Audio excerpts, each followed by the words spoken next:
निकाय चुनाव रद्द होने की पूरी कहानी। आरक्षण में नियमों को लेकर हाई कोर्ट ने सबूत मांगा था। बिहार सरकार ने दिखाई थी अखबार में छपी खबर।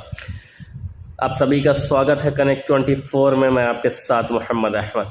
बिहार में निकाय चुनाव रद्द हो चुका है। चुनाव से 6 दिन पहले हाई कोर्ट ने इसे रद्द कर दिया था। दरअसल सुनवाई के दौरान आरक्षण के नियमों का पालन किए जाने की दलील पर जब कोर्ट ने सबूत मांगा तो सरकार ने अखबार में छपा एक आर्टिकल दिखा दिया था।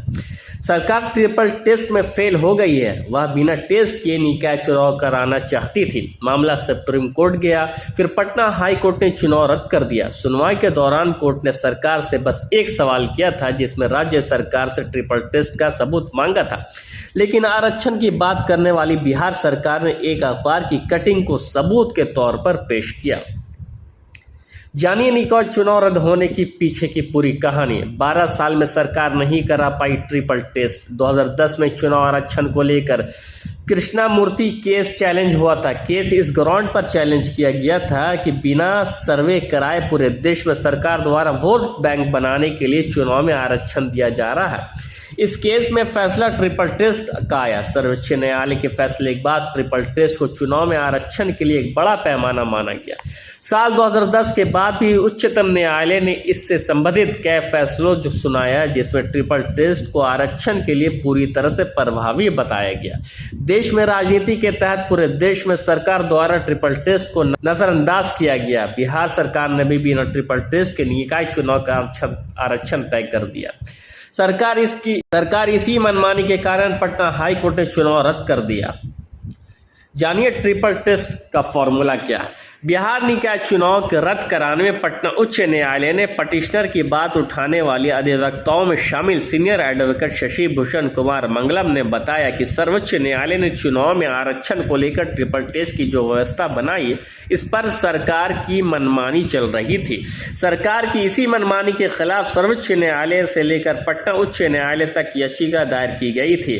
एडवोकेट शशि भूषण कुमार मंगलम के मुताबिक 2010 में संविधान पीठ का फैसला आया, लेकिन आज भी आरक्षण के मामले में सरकार मनमानी कर रही है। यह संविधान और अन्य फैसलों के खिलाफ ट्रिपल टेस्ट के लिए डेडिकेटेड कमीशन बनाकर संबंधित जातियों को डाटा कलेक्ट करना। दूसरा, अगर किसी नगर पालिका कुल जनसंख्या में पिछड़ों की संख्या कितनी है या कितना प्रतिशत होती है कुल जनसंख्या के, इसका पता लगाना है। इसके बाद उनका टोटल जनसंख्या में अनुपात के अनुसार प्रतिनिधित्व है कि नहीं।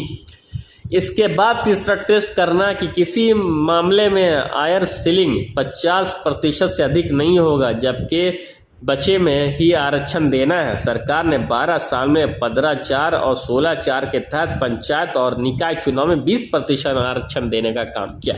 राज्य सरकार और राज्य निर्वाचन आयोग जो आरक्षण की सुविधा दे रहे थे, इसी के खिलाफ याचिका दायर की गई थी। जानिए सरकार ने क्या दी थी दलील। एडवोकेट शशि भूषण कुमार मंगलम का कहना है कि सरकार की बहुत लंबी दलील थी।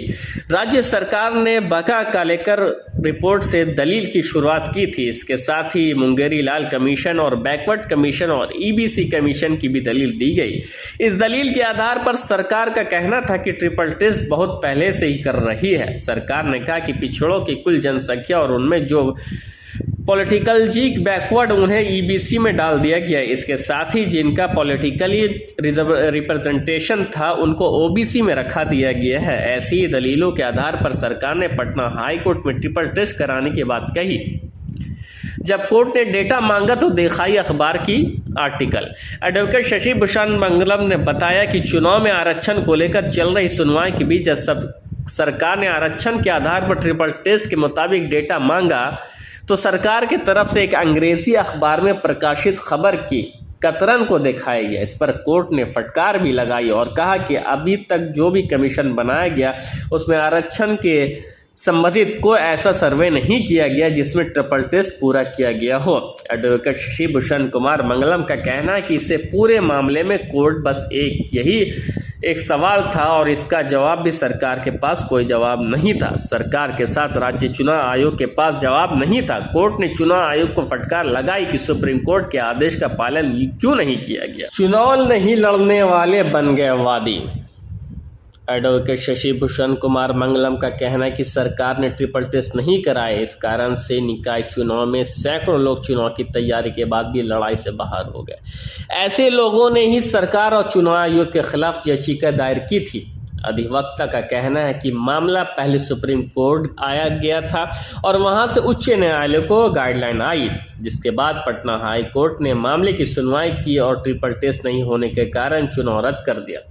एडवोकेट शशि भूषण कुमार मंगलम के मुताबिक इस याचिका में अधिक संख्या में लोगों ने अपनी याचिका दायर की थी। इसमें सुनवाई के दौरान याचिकाओं के अधिवक्ता की संख्या भी अधिक रही, जो याचिकाकर्ताओं की तरफ से उनकी बात रखने के लिए लग गए थे। एडवोकेट शशि भूषण कुमार मंगलम ने बताया कि इस मामले में फैसला काफ़ी जल्दी आया है, क्योंकि चुनाव को लेकर तैयारी पूरी कर ली गई थी और नोटिफिकेशन भी जारी कर दिया गया था। इसमें एक याचिकाकर्ता सुप्रीम कोर्ट गए हैं, जबकि अन्य पटना हाईकोर्ट में याचिका दायर की थी। इस गंभीर मामले में पहली सुनवाई 2 सितंबर 2022 को हुई। इसके बाद 3 दिनों में 22 और 28 और 29 सितंबर को फैसले के लिए जजों की लगभग 16 घंटे तक मंथन हुई। फिर 4 अक्टूबर को फैसला आ गया, जिसमें पटना उच्च न्यायालय ने महाराष्ट्र और मध्य प्रदेश की तरह बिहार में भी सरकार की मनमानी पर शिकंजा कस दिया। अब सरकार के सामने बस 2 ही विकल्प था, या तो उसे ट्रिपल टेस्ट कराना होगा या इतने कम समय में संभव नहीं, या फिर रिजर्वेशन की सीटों को सामान्य चुनाव कराना होगा।